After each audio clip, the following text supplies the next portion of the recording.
My name is Denver Holden. I'm kind of the snowmaking grooming supervisor. Started grooming early 80s, back in the days of the old Tucker snowcats.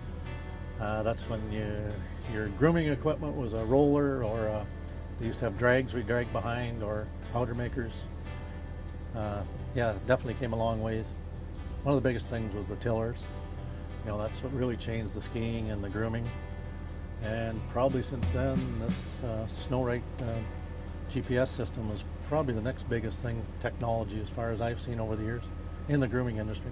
I found that it's really worked good.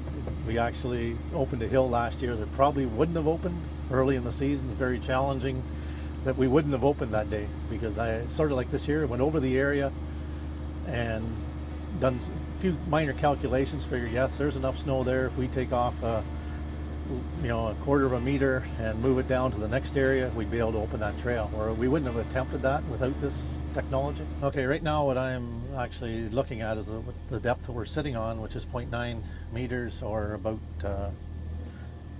36 inches, on or about. That's what we're trying to achieve right now, around 0.75, so I know I can take this down a little bit once we go at it here. But this one up here, this shows the machine, how much we're sitting on, and it shows ahead of how far we are off the ground, how much snow there is.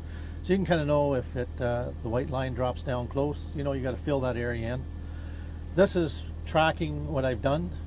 So right now, any yellow is around the 0.75, 0.5 to 0.75, which we're trying to achieve right now. At the end of the day, then this will be all mapped, sent to us, so that wherever we're in the brown area, we know that's where we still got to make snow. If we got spots that are in the blue, which is over a meter, we can still move snow from there into the thin spots, or maybe that's where we leave it because stockpiling. Well, we can achieve the depth that we want without any guesswork, okay? We can save on snowmaking because we just put as much as we need. We determine that, what some spots we want a meter of snow, other spots maybe only a half a meter. So you can, you don't have to guess. You get a printout in the morning, the hill you've done. If you find there's 2 or 3 spots that need another half a meter, you only start those guns. You don't have to start the whole hill up and just try to, guess at it. So this has really helped us out. When I first looked at this, I didn't really want to give Steve hardly to waste my time, but he made a believer out of me for sure.